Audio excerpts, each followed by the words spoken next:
Welcome, everyone. Thank you for joining us today for this session of TRT World Forum's digital debates, Turkiye-Saudi relations, prospect and challenges. The post-Arab Spring dynamics, combined with the Qatar blockade, in addition to the murder of Jamal Khashoggi in the Saudi consulate in Istanbul, have deeply impacted the trajectory of Turkey since the regional move to mend fences at the beginning of 2021. New possibilities for dialogue have opened, and several initiatives have been taken to revitalize relations. While both Turkey and Saudi Arabia are two of the region's major economies, exchanges between the two sides have not yet met the expectations. Many consider the Saudi outrage efforts with Turkey as part of their strategy to counter Iran. Nevertheless, the pace for normalization between Ankara and Riyadh is not progressing as fast as the track between Ankara and Abu Dhabi. However, Turkish President Recep Tayyip Erdogan's two-day visit to Saudi Arabia last month was indicative that a deeper reconciliation is on the horizon, representing a potential game changer for the region. In this session, we will explore areas of cooperation between Ankara and Riyadh and the main obstacles still confronting the development of bilateral relations. My name is Merve Akın. I'm a deputy researcher at TRT World Research Center. To discuss this issue, I am joined by three distinguished speakers here. Professor Dr. Özden Zeynep Oktav. She is faculty member of Istanbul Medeniyet University in the Department of International Relations. Dr. Christian Ulrisen. He is a fellow at Rice University's Baker Institute for Public Policy at the Center for the Middle East. And Dr. Ali Bakir. He is a research assistant professor at the Ibn Khaldun Center for Humanities and Social Sciences at Qatar University. A warm welcome to all, and I want to start with Professor Oktav, because ladies first, I guess. Professor Oktav, U.S. political orientation in the Middle East has been on a roller coaster ride over the past decade, from the Obama-era disengagement to Trump's transactional diplomacy. Today, the region is increasingly moving towards its own sort of multipolarity. Within this political atmosphere, how do we situate Saudi Arabia, particularly given its changing relationship with the United States, its traditional security guarantor? Moreover, what can we expect from Turkey's regional orientation in this emerging regional dynamic? The floor is yours. Thank you very much, Merve. I feel very privileged to be with you, with the distinguished scholars at this panel. Yes, your question is very important. When looking closely to America's policies towards the Gulf, it changed a lot from one period to another. For example, from Obama period to Trump period.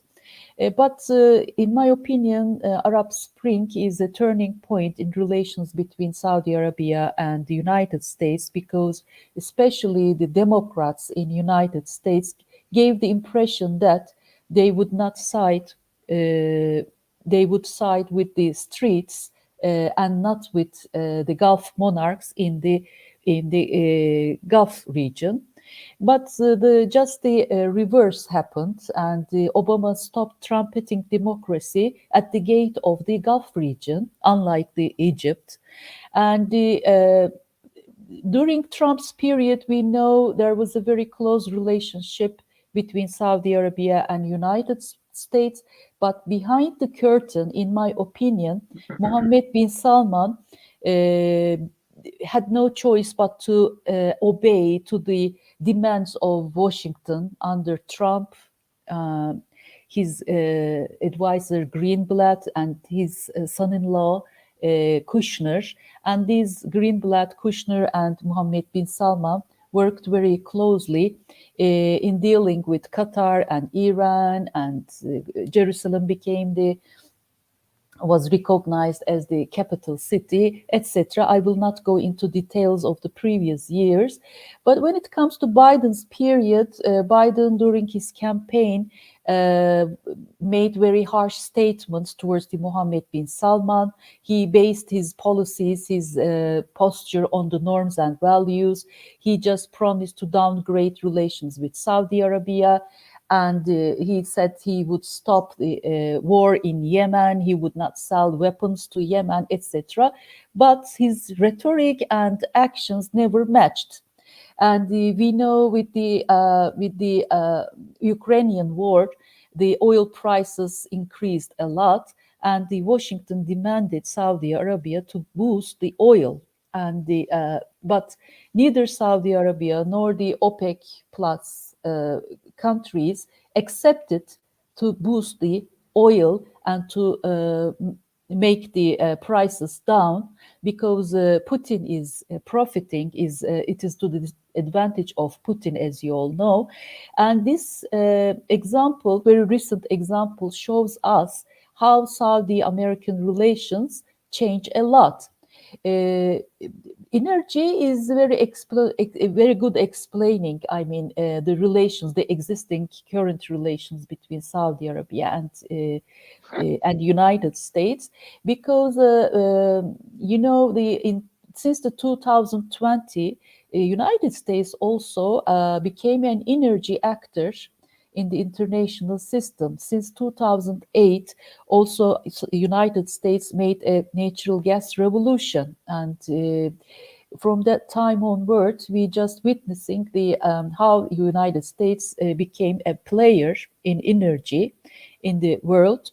But when it comes to Saudi Arabia foreign policy, in relations with United States, Saudis as well as the Emiratis are very suspicious of the hidden agenda of United States under Democrats. Especially, this is the same in during the Obama period and Biden period.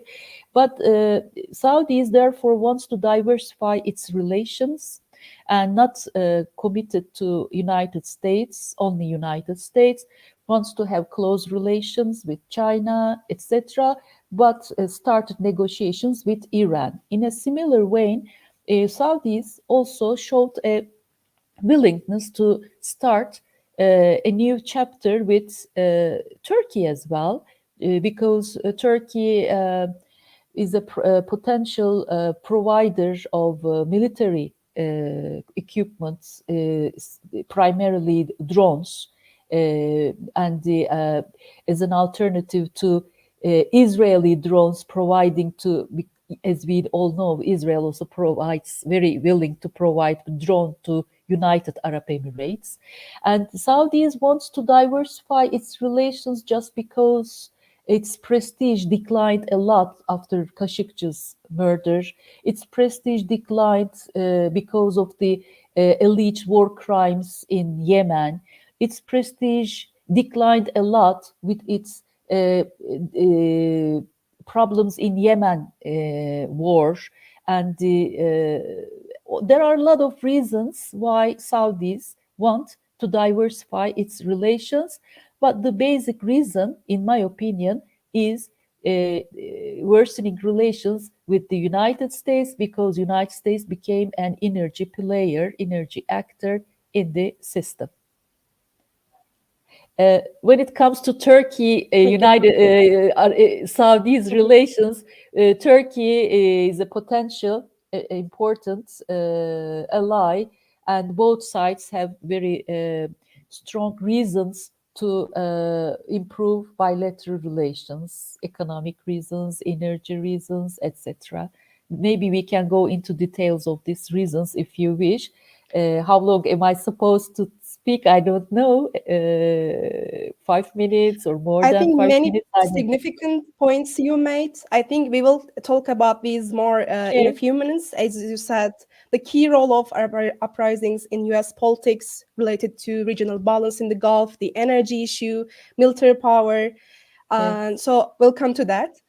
So speaking of the Gulf region, Dr. Ulrichsen, I want to ask you my next question. In the post-Qatar blockade Gulf, the region appears to be experiencing a transition of sorts, particularly as global developments push GCC states to reconsider their respective strategic orientations. In this context, what can you tell us about the impact of Russian invasion of Ukraine on the GCC countries? What have been the consequences of the war, Turkey's normalization process with the Gulf countries? And lastly, what can we expect to happen in the near future? Well, thank you for having me on this panel. And It's great to be with you. Building on what was just said, the some of the issues that have also been already raised by the previous speaker, I think, are very relevant to analyzing the situation today. One, of course, is that the wider process of regional reconciliation is at least a feature of politics in the Gulf and the wider Middle East since I would imagine at the end of 2020, early 2021. And one reason I think of that is obviously the pandemic, the coronavirus pandemic, has changed everything for countries, regardless of where they stood on the geopolitical spectrum. It also came at the end of that post Arab Spring decade, which was a decade of confrontation, but didn't produce any clear winners or losers. It produced a lot of costs, to some extent, some benefits and gains, but there were no regional states that gained absolutely at the expense of others. And so, coupled with Donald Trump's election defeat in November 2020, the prospect of a very different, perhaps much more conventional, normal US administration, at least until 2024, coming into office in January 2021, I think it's been obvious that we've seen parties from across the region just reassessing their approaches given the impact of the pandemic, the confrontational decade post 2011, and the new context we're in now. Within that, Russian invasion of Ukraine, I think, has made it more obvious that Gulf countries are diversifying. They already have diversified their regional relationships. They will not simply follow the US lead. The sight of Mohammed bin Salman and Mohammed bin Zayed in Riyadh and Abu Dhabi apparently snubbing the President Biden and simultaneously being willing to speak to Vladimir Putin on multiple occasions is something that is quite shocking maybe to US viewers, but to any observer of Gulf politics over the past decade, it shouldn't be a surprise. The Gulf countries have not only become more proactive, much more visible and assertive in their regional and foreign policies, they've also diversified to the extent that they're not willing to make a choice, and they haven't. And I think that's become very clear. So where does that leave the relationship with Turkey, normalization with the Gulf? I would imagine that that would continue. I think it's been quite striking.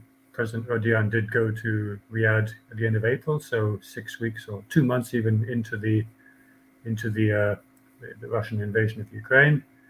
There's clearly a mood in the region, I think, that we are witnessing a very different geopolitical context. There's a conviction that the US is disengaging from the Middle East. I'd maybe argue that that's not necessarily the case in reality, albeit that we've now had three successive US presidents, Obama, Trump, and now Biden, that have raised questions about whether the US is committed to the region long term. And also the way the Biden administration withdrew from Afghanistan in 2021 without seemingly coordinating with partners and allies and just acting on a very unilateral basis, I think will have added to that conviction that the US may not be the reliable long-term partner it was once thought to be. And so within that context, I think it's no coincidence that regional states are beginning to think about what might be the future of regional geopolitics in the post-American Middle East. Whether or not that will happen, they're beginning to reassess. And I think we also see that in not only in normalization of relations with Turkey, or improvement of relations between Turkey and certain Gulf countries. We've seen that in the Abraham Accords with Israel and the UAE and Bahrain, for example. And we've seen it in the separate outreach from Saudi Arabia and the UAE to Iran over the past 2 years.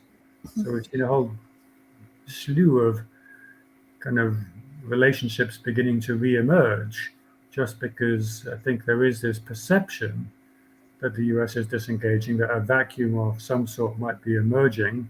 And obviously in any vacuum, countries, parties, and powers will try to fill that. So I think that's the backstory to what we're seeing over the last couple of years. Thank you for that, Dr. Illerstein, especially for reminding the diversified nature of Gulf countries because, it's not a homogeneous entity with many different dynamics, but now they need reconciliation and normalization in this new context. So, when it comes to the Middle East, one of the other important actors is actually Iran. And my next question is to Dr. Bakir, you. In a recent article with your colleague Eyüp Ersoy on Turkish-Saudi reconciliation, you discussed the implications of this rapprochement for Iran. Can you elaborate on what Turkish-Saudi normalization might mean for Iran's regional position, particularly as it relates to the nuclear deal, Tehran's military strategy, and its proxies across the region? Thank you very much for inviting me to this very timely and important debate, actually, with such distinguished guests. As you may know, there are rumors that Crown Prince Mohammed bin Salman is set to visit Ankara very soon, probably next week. So in this sense, I think that this panel is very critical to discuss issues related to Turkey and Saudi Arabia. So coming to your questions, yes, indeed. Actually, in this article, we discussed the Iranian perspective of the reconciliation between Saudi Arabia and Turkey and its implications on Iran influence in the region. As many know, Iran has been utilizing the conflicts between the key regional players for so long to advance its influence in the region, mainly through pro-IRGC sectarian armed militias. These proxies have been constituting an increasing threat to many countries in the region, including Saudi Arabia, UAE, Israel, Jordan, Kuwait, and most recently even Turkey. So even when there have been engagement between Saudi Arabia and UAE from one side and Iran from another side, these militias continue to target Riyadh and Abu Dhabi, raising concerns, especially as Dr. Orison cited and also Professor Octave, decreasing U.S. security commitments in the region. We have been also witnessing increasing threat from these pro-Iran militias towards Turkey, especially in Iraq, and we have witnessing also increasing cooperation between pro-Iran proxies and the PKK in Iraq. Most recently, even King of Jordan has warned from the implications of the Russian invasion of Ukraine and the weakening position of Russia in Syria, prompting Iran to increase its influence on the borders of Jordan. So obviously, Iran and its proxies is a major problem and security threat for several countries in the region. So from this perspective, the reconciliation between Saudi Arabia and Turkey, and similarly between UAE and Turkey and Israel and Turkey, might enable these countries to focus on their common agenda or common threats, including common security threats, which is in this case Iran, its influence, and its proxies in the region. Similarly, Iran is concerned that such common agenda might ultimately hinder its influence in several regional countries, mainly in Iraq, Syria, Yemen, and probably Lebanon, especially if these countries push for cooperation on common interests and agendas. So when it comes to the nuclear deal, the JCPOA, and the negotiations with the US, there is generally a firm belief in the region that a weak deal between the US administration, and in this case Biden administration, and Iran will empower Tehran regionally and enable it to continue its expansionist agenda and also finance better its regional proxies and also continue building its military arsenal, thus constituting a serious threat to regional countries in the Gulf, in the Sham, towards Turkey and elsewhere. So from this perspective, this scenario might ultimately push especially small countries which are really sensitive towards Iranian activities in the region, and also Saudi Arabia, to look to secure another shield of protection in addition to the US. And usually these countries will look to defense relations with mainly Turkey, and some of them have been looking lately to other players such as Israel, for example, and others are trying to hedge between the different players. So Iran is concerned that this scenario might also enable Turkey, Saudi Arabia to form a bloc in the region, thus pulling more countries toward them to form a kind of a counter Iranian bloc in the region.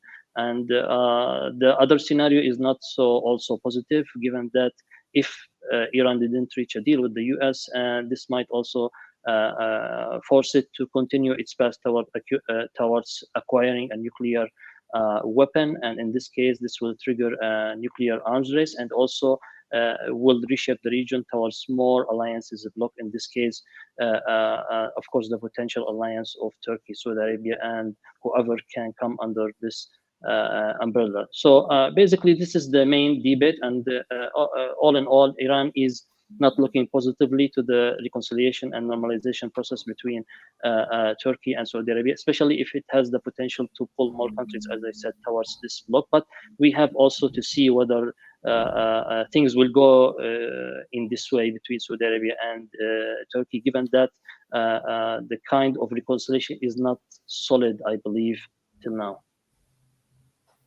Thank I you, don't know Dr. if I yeah. Yeah, we will come to defense industry as well. It is very key in Turkish-Saudi relations, bilateral relations. Professor Oktay, as Dr. Bakır mentioned mentioned pro-Iran militias in the region, which actually brings me to my next question. With regards to Yemen, from the very beginning, Turkey supported the Hadi government against the Houthis financially and strategically, but without direct military involvement. With Turkish-Saudi rapprochement gaining momentum, can we talk about a possible Turkish involvement in Yemen to finally bring this disastrous conflict to an end? What do you think? Merveciğim, I don't think that this rapprochement will bring the conflict to an end in Yemen, but it will, I am sure, strengthen Saudi's hand in Yemen conflict, because Yemen conflict is very interesting, because it was at the beginning, it was a conflict between Iran and Saudi Arabia, but later on it turned out to be a conflict between Saudis and Emiratis. And the Emiratis allied with Israel, and Socotra Island, very interesting example with respect to understanding the Israelis' aggressive approach, aggressive policies towards the Gulf. Saudis are very much unhappy with this situation, and the arch enemy of Saudis was Iran, but later on,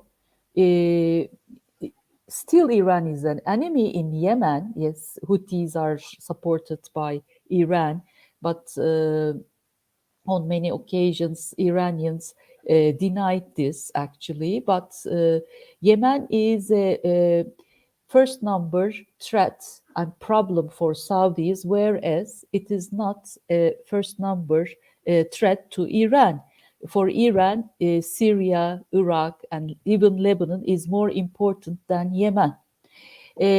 Therefore, Turkey's improving relations with Saudi Arabia in Yemen, of course, will strengthen the hands of Saudi's hand. But Yemen is a very interesting conflict with respect to understanding the new challenges and the new dynamics of the region, because United Arab Emirates and Bahrain accepted the normalization process with Israel in 2020, as you know, but Saudis are a little bit hesitant about this. And with the rising influence of Israel in the Middle East and its aggressive policies towards the region. What do I mean aggressive? Assertive maybe is a more, suitable word for Israel's policies, because as the Syria became more and more in turmoil, Iraq was divided. I mean, de facto divided, and Egypt is under the control of Israel after Sisi came to power. You see, there is an interesting situation in the Middle East. In this context, Israel is growing. Israeli power and influence always growing in the Middle East as well as in the Gulf, and with the help of the United Arab Emirates. In this context, the Arabs, and including Saudis, are a little bit uneasy about this newly emerged situation. And Egypt also complained about the alternative canal project of Israel in the region, if you remember. And Egyptian islands also were given to Saudi Arabia just to persuade Saudi Arabia to normalize its relations with Israel. And therefore, as I mentioned earlier, Saudis are in an impasse, in a dilemma, wants to diversify its relations and wants to mend the relations with Iran, mend the relations with Turkey, because they are not feeling secure in the current the existing situation, and they are not sure about Biden's America. I mean, they are not relying on Biden's America, and they are not that much relying, trusting Israel as well. And very interesting. Saudis also make some efforts to have rapprochement with Bashar Assad. As you know, United Arab Emirates opened a consulate or embassy, I'm not that much sure, embassy. And the Saudis have not opened embassy yet, but maybe in the next years they will open it. And in Yemen, Yemen also became very important factor for the decreasing power of Saudi Arabia. It became a quagmire. I mean, Yemen became a quagmire for Saudis, and it's damaged its economy. And as Mr. Ulrich mentioned, I mean, the coronavirus pandemic damaged Saudi's economy, but Yemen conflict, Yemen war also is another important factor damaging Saudi's economy and Saudi's prestige, leaving aside the Khashoggi's murder.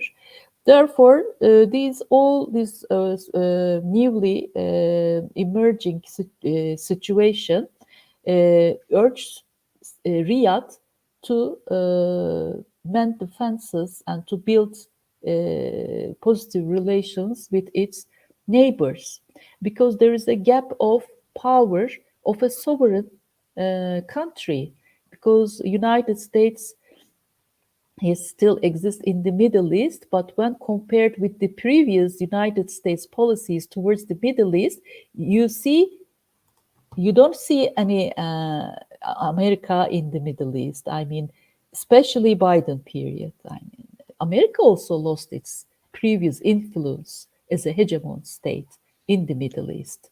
And no one believes in American ideals, norms, and values. And Biden never is seen as a trustworthy leader. Let me remind you what happened in 2021 in the Congress. America also lost its prestige. Everything is changing very rapidly. And so Yemen is a very good example how Saudis are in a difficult situation. Thank you, Professor Okta. As you said, Yemen is a very important example in this puzzle. I have another questions on a similar note regarding Syria. How might Turkey-Saudi rapprochement produce positive results in the Syrian conflict, if at all? And what are the potential avenues of cooperation? as you all know, Turkey has taken some steps to mend the relations with Bashar Assad, in Damascus, and wanted to start negotiations on the condition that Assad would be replaced by another democratically elected leader in the coming years. But unfortunately, any efforts worked. I mean, all these efforts remained fruitless. But in Syria, at the beginning of the Syrian crisis, you remember Saudi Arabia and Turkey allied with each other. Even King Salman formed a Sunni coalition. Among its members, even Egypt was a member of this Sunni coalition. And but later on, this coalition did not work efficiently, and the Saudis and Turks were stigmatized, were labeled as the two countries supporting ISIS, because they are supporting the Sunnis in the region and radical groups. And from that time onwards, Saudis and Turkey and Turks never, I mean, their interest overlapped. Never, they could not find opportunity of allying with each other in Syria. What we expect today in Syria, both Saudi Arabia and Turkey want to mend relations with Syria, to be active in the future of Syria. I am sure that the Arab League will include Syria. For now, they just give the impression that they will not include, they will not accept Syria's return to Arab League, but in the future, I'm sure they will accept its membership again. And will Bashar Assad remain in the power? This is the main question in my mind, especially after Ukraine war, because I don't think that Russia will be powerful as it was in the previous years because of this Ukraine war. I mean, it is. I don't think that Russia would have the previous opportunity and facilities to solidify its power in the region as it did in the previous years. If United States became, more powerful in the region, it is not to advantage of Turkey.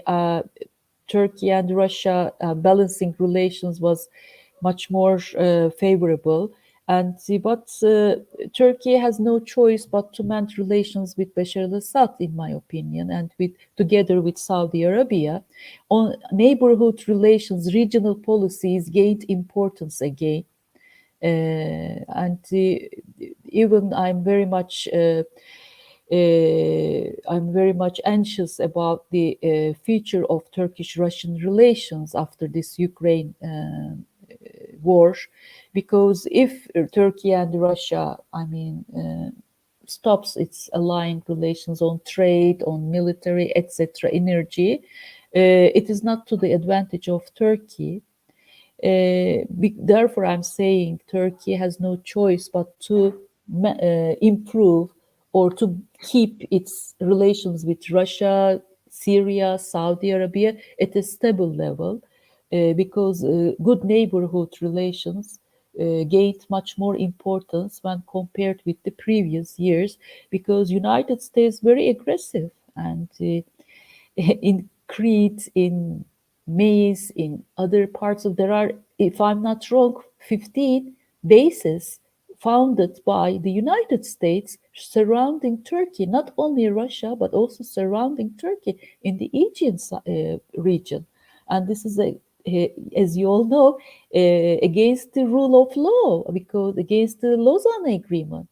I mean, the United States very openly violates the rule of law by founding bases in the neighborhood of Turkey. And therefore, there must be another power balancing the aggressive policies of United States in the region. in my opinion. Thank you, Professor Octav. These are very significant remarks to understand the current situation and the future as well. Dr. Ilrisen, you touched upon many important issues a few minutes ago, and my next question is actually about the UAE, which Professor Octav also mentioned in details. This UAE-Saudi Arabia alliance has been one of the most durable alliances in the Middle East. However, there have been a number of disagreements in recent years over the war in Yemen, as we talked, oil production, border disputes, etc. Now that the UAE and Turkey have started mending fences and increasing cooperation in a variety of fields, with similar steps being taken between Ankara and Riyadh. So, is it possible to see a triple axis or a regional bloc, let's say, developing in the near future? Well, I think it was certainly the case that the time when the UAE and Saudi Arabia were acting as one entity effectively was between 2015 and 2018, early 2019. You'll remember, for example, the creation of the Saudi Emirati Coordination Council at the end of 2017, which actually had military cooperation at its first, it was its first priority, and only then economic and political cooperation. Having said that, we have seen signs of divergence beginning in 2019 when the UAE unilaterally redeployed most of its forces from Yemen. They certainly withdrew them from areas around Hodeidah without, I think, informing the Saudis in advance. That created the first signs of a rift. We've seen signs of the Saudis and Emiratis supporting different groups in Yemen. On occasions, those groups have actually come to fight each other. And then more recently, we've seen economic competition increasing, and again, increasing in a post-pandemic context. And we've seen moves from Saudi Arabia to try and secure market share from the UAE. The announcement in 2021 that companies seeking to do business with government agencies in Saudi Arabia will have to have their regional headquarters in Saudi Arabia. By 2024, we're seen as a sort of a threat to the UAE.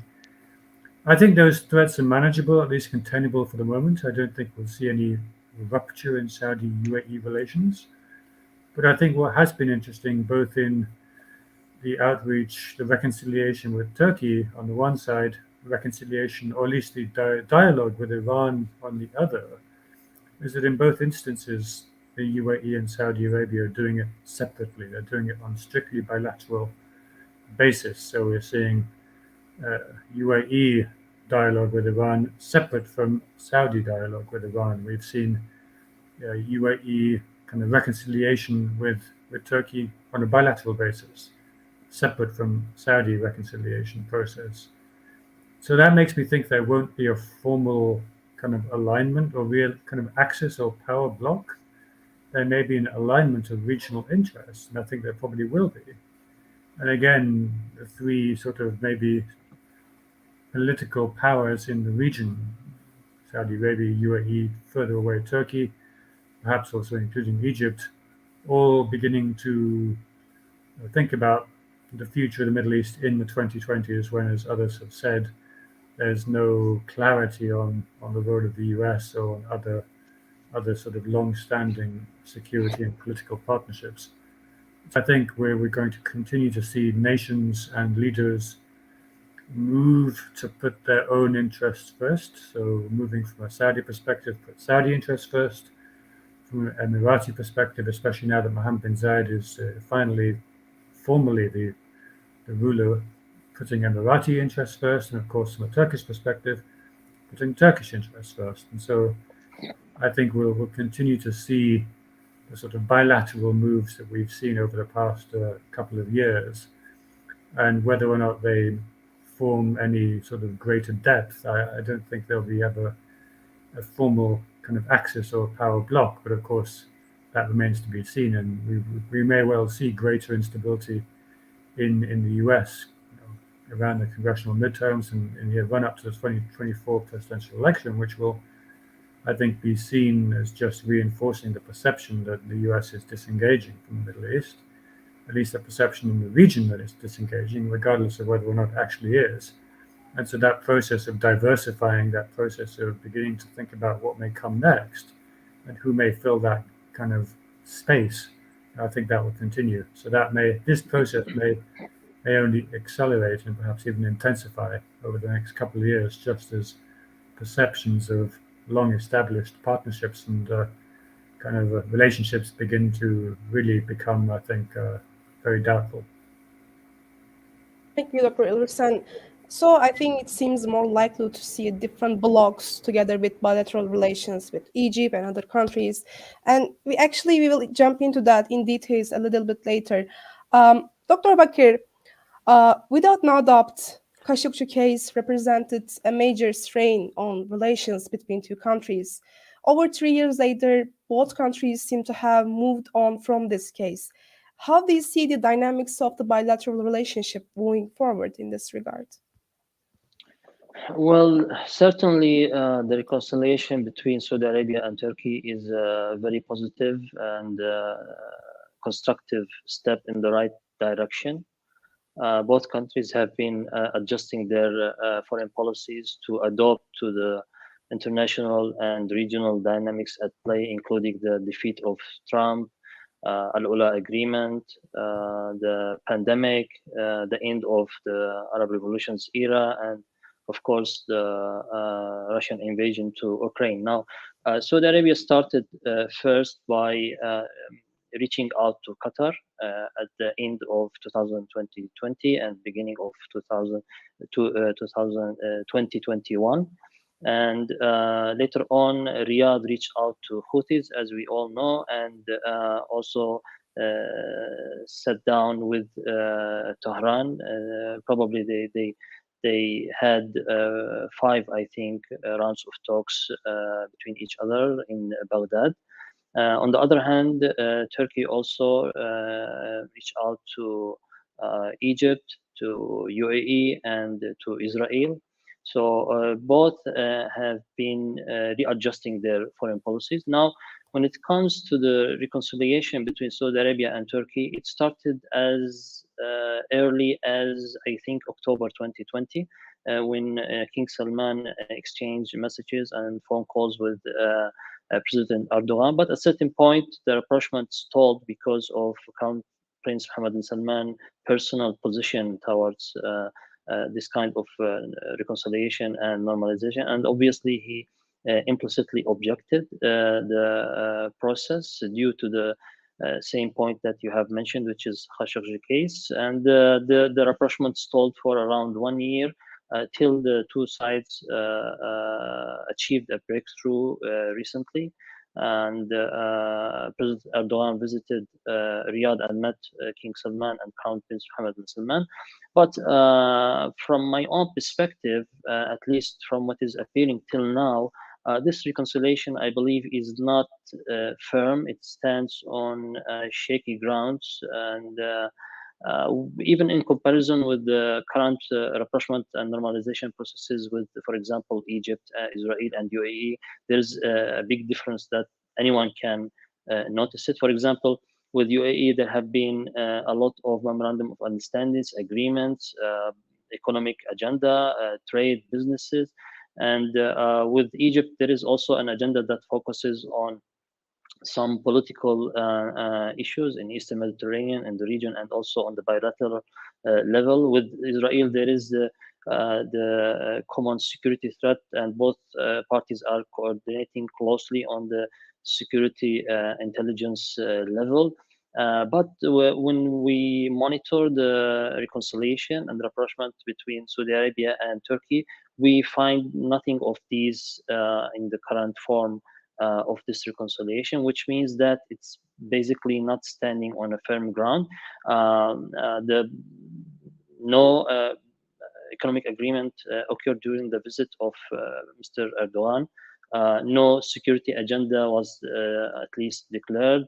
No statements were made to clarify the next steps.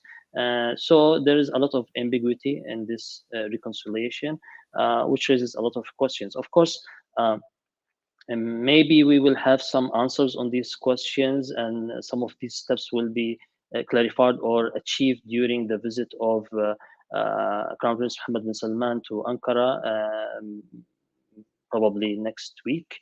But if we don't have answers following the visit, then this means there is a problem and things are not cleared yet the way that many observers think. And in this sense, the Saudi policies will be very confusing to many players because they're till now they are, I think, the only player that don't have a clear vision on what to do next on many fronts, whether in Yemen, whether in relation with Turkey, whether in, for example, relations with other countries. There is nothing clear except of the agreement with Qatar Al-Ula agreement in early 2021. So this is basically the main issue. So we will have to wait and see how things will unfold in the near future. Thank you, Dr. Bakir. I think some of these ambiguities you said will be clarified with MBS visit. Yeah, we hope so. Dr. Ulrisan, speaking of Allah agreements, Dr. Ali mentioned, it has been more than a year since the end of Qatar blockade, and we have seen some developments between Riyadh and Doha in recent months. And as we know, Turkey has close relations with Qatar. What role might Turkey play between Qatar and Saudi Arabia within this shifting balance of power in the region? And what are the political, economic, and security motivations here? Well, I think as Dr. Bakir has mentioned, the Al-Ula agreement has been probably the most not prominent agreement of the past couple of years, and within that framework, the relationship between Saudi Arabia and Qatar has improved, I think, the fastest vis-a-vis Qatar and Bahrain or Qatar and UAE. Qatar and Egypt have also improved, I think, quite significantly, but I think the Qatar-Saudi relationship has made some significant improvements. We saw, for example, in 2021 alone, Sheikh Tamim, the Emir of Qatar, he went to Saudi Arabia 4 times. We saw Mohammed bin Salman in Doha in December. We've seen the activation of numerous kind of economic partnerships. So those ties, I think, have been mended farther and faster, partly because I think a lot of people in Qatar also feel that the impetus for the blockade was in Abu Dhabi and not as much in Riyadh in 2017, also before that as well. And there's, I think, a recognition that the Saudis are not necessarily driving a lot of the animosity. So where Turkey fits into this, I would say that the Turkish-Qatar relationship is still very strong. We saw Sheikh Tamim in Turkey, I think, just last week. We see maybe that I don't think that the Turkey-Qatar relations will be impacted by any reconciliation or rapprochement with Saudi Arabia. I think it will maybe complement some of the regional realignments, some of the positions perhaps on issues going forward. I don't think there'll be any significant change. The Qataris could even perhaps try to assist if there are any ambiguities, as Dr. Bakir says, in Saudi-Turkish relations. It could be the Qataris can try to smooth things over. We've seen how they've been able to perform a sort of mediatory role in Iran as well. But I don't think there'll be a significant shift. I think any relationship or improvement of relations between Turkey and Saudi Arabia will not come at the expense of Qatar, or there will not be a sort of situation where one party is asked to choose between one relationship or another.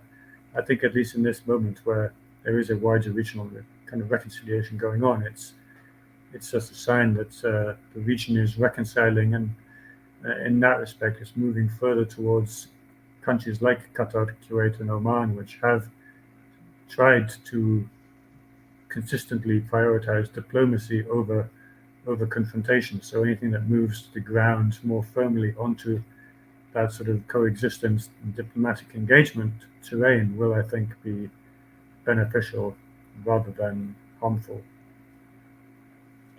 Thank you, Dr. Ederson. In many analysis, Turkish-Saudi reconciliation is analyzed from economic perspective. I mean, they overemphasized, and Another question, after his visit to Riyadh, President Erdogan said that Turkey had agreed with Saudi Arabia to reactivate a great economic potential. What kind of collaboration and cooperation are we talking about here? What is the potential of a more developed Turkish-Saudi economic partnership? Well, I think again, as Dr. Bekir said, we'll have to wait and see for more specific details, and it may be that if Mohammed bin Salman does visit Ankara soon, then some more details may be forthcoming. After all, it's only still less than a month since President Erdogan was in Saudi Arabia. Saudi Arabia and Turkey are both large regional markets. They could easily become important spheres for joint investments, for exports. So I think then, as I think Professor Oktav mentioned, the defense industry, especially from a Turkish perspective, would be, I think, something that the Saudis would like to tap into, in part as a way of diversifying their own defense relationships. And I think the Turkish drones, for example, have proven their use in battlefield situations over the past several years, including, I think, perhaps in Yemen as well. So I think there will be ample scope for more coordinated investment policies, joint ventures, perhaps in the field of tourism. So I think that could hold significant promise. I think maybe the devil will be in the detail, so to speak, and we'll have to perhaps wait and see for more detail. Just because, as Dr. Bekir said, we have seen more detail in, say, the Turkish Abu Dhabi UAE sphere rather than Saudi Arabia. Yeah, fair point. Professor Okta, you mentioned the key role of energy at the beginning of your speech. So my next question is about this actually. Could the normalization of Turkey and Saudi Arabia be a facilitator for the improvement of Turkey's relations with Egypt? And in such a scenario, what developments can we expect in energy security in the Eastern Mediterranean, particularly if we also taken into account Turkey's normalizations with Israel? You are muted, Professor Okta.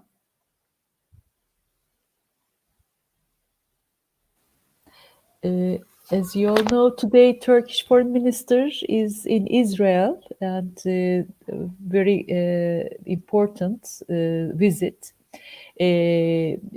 For probably, if I'm not wrong, for 20 years there was a plan for, the transfer of natural gas of EastMed to European markets by constructing a submarine pipeline to Turkey, and from Turkey to Europe. Israel was very enthusiastic to initiate such a project, but unfortunately, due to some reasons, Mavi Marmara and the low chair crisis 10 years ago, if you remember, there happened a lot of negative developments between Turkey and Israel, and they downgraded their diplomatic relations. But at the beginning of 2022, the both sides showed a big willingness, especially after Herzog became president of Israel. Herzog is a more moderate leader, politician when we compared with Netanyahu. During Netanyahu's period, we were very hopeless about any probable rapprochement between Turkey and Israel. But this time, the both sides very much enthusiastic to mend the relations again. But more than Israel, I'm sure Ankara is trying to build relations with Egypt. Why Egypt is so important to Turkey? Egypt also is a very pivot, very how can I define, very strategic country in the Arab world. For example, a lot of colleagues of mine, studying Middle East, said that not after the Syrian crisis, but after Sisi came to power in Egypt, Turkey lost a lot of economic advantages and cut its relations with the Arab world. Egypt is a gate opening to the Arab world, is a gate for Turkey opening to the Arab world. When it cut relations with Egypt, its gate to Arab world was closed, unfortunately, since 2013. And there happened a lot of efforts on the Greek side and Turkish side to mend the relations, but we are not that much sure that in the near future both sides will start diplomatic relations. Egypt Foreign Minister Şükrü and Turkish Foreign Minister has some telephone calls, but not yet, unfortunately, not matured. The relations not matured very well yet. And when it comes to Israel, energy relations very much dominating Israeli-Turkey rapprochement.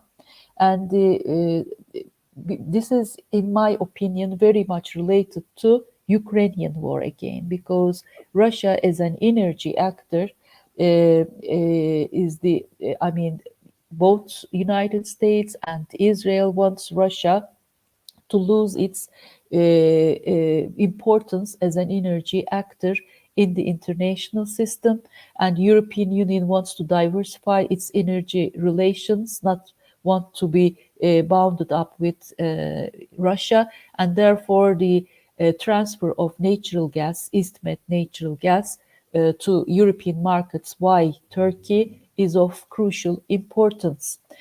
But the previous years, when relations with Turkey was very bad, Israel allied with Greek Cyprus and Greeks, and but in 2021, an alliance was formed, and which Turkey considered it as an ally against Turkey. This alliance, when you look at the members of this Filia Forum, the name of the alliance was Filia Forum.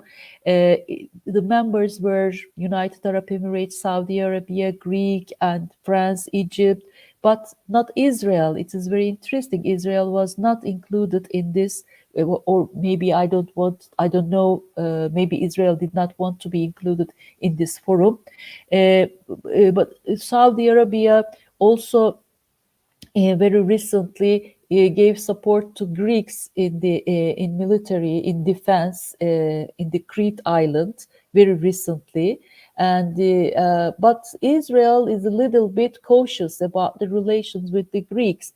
Doesn't want to continue its very close relations with Greek at the expense of its relations with Turkey, as far as I understand, because the energy submarine route transferring to, EastMed gas to Europe by Turkey is very important to Israel.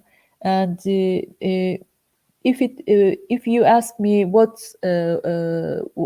should we expect from the Egypt-Turkey relations in the near run, I think a little bit more we will expect Egypt to accept Turkey's efforts. Turkey is much more enthusiastic, if I'm not wrong, to improve relations with Egypt. Thank you, Professor Octav. But you froze, Merveciğim. Yeah, I see myself in froze, but you I closed think your I'm eyes. Okay, if you hear me now.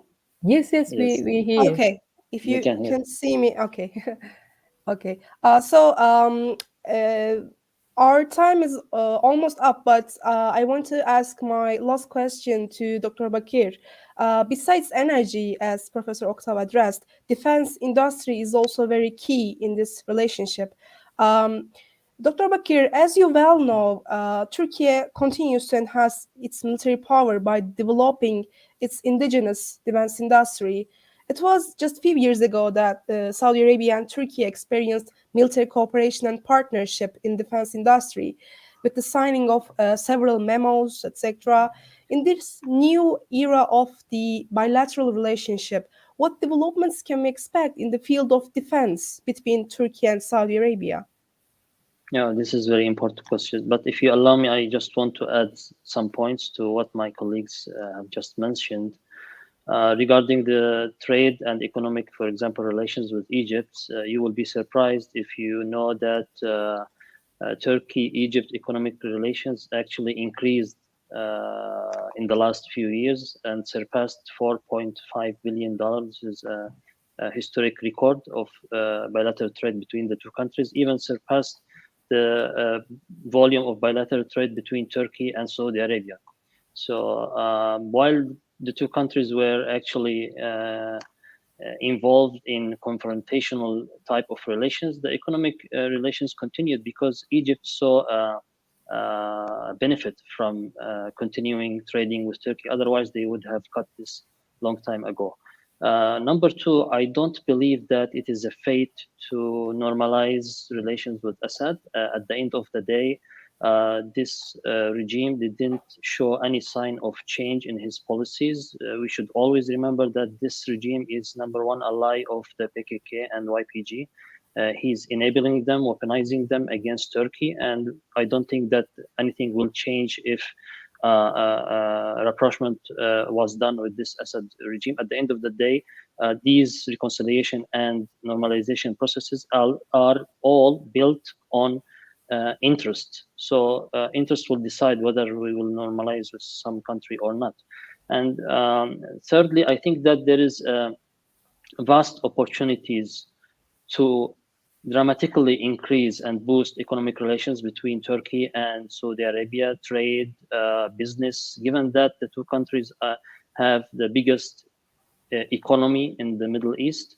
Having said this, currently the volume of bilateral trade stands at $3.5 billion for the last year. It's very, very small. For example, in comparison, bilateral trade volume of bilateral trade between Turkey and UAE in 2017 was almost $15 billion. That's 5 times bigger than the volume of trade with Saudi Arabia. So obviously there is a space to boost. Currently, the volume of bilateral trade between Turkey and Saudi Arabia is only 1.5% of Turkey's overall foreign trade. The same applies to the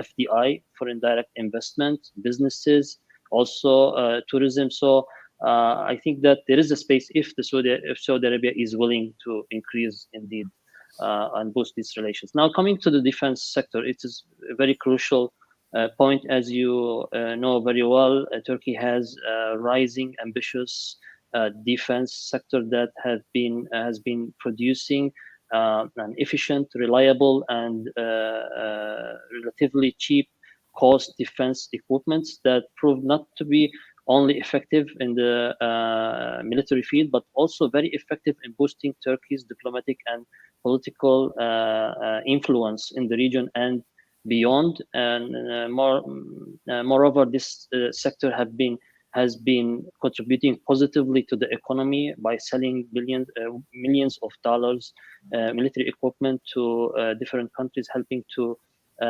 increase Turkey's influence in the region and beyond. On the other hand, we know that Saudi Arabia is one of the top military spenders in the world, and Saudi Arabia imports a lot of defense equipment, mainly from USA. And given that the relations are not so good, and the US is using the military agreements as a tool to pressure Saudi Arabia at times of tension, then Saudi Arabia can always refer to Turkey for such assistance. Saudi Arabia has also an ambition to build its own local defense industry, but for so long, this aim was not realized due to many reasons. I think that if Saudi Arabia is serious in boosting defense relations, they should prove that they are a reliable and credible partner, given that they have done agreements, but they have not pushed forward to implement them. Also, in comparison, for example, to Qatar is investing in Turkey's defense industry. Riyadh is not. UAE is expressing also ambitious goal to invest and buy weapons from Turkey. Saudi Arabia, for many times, actually achieved agreements with Turkey, but at certain point they withdraw. So it's not giving an image of a serious partner in this field.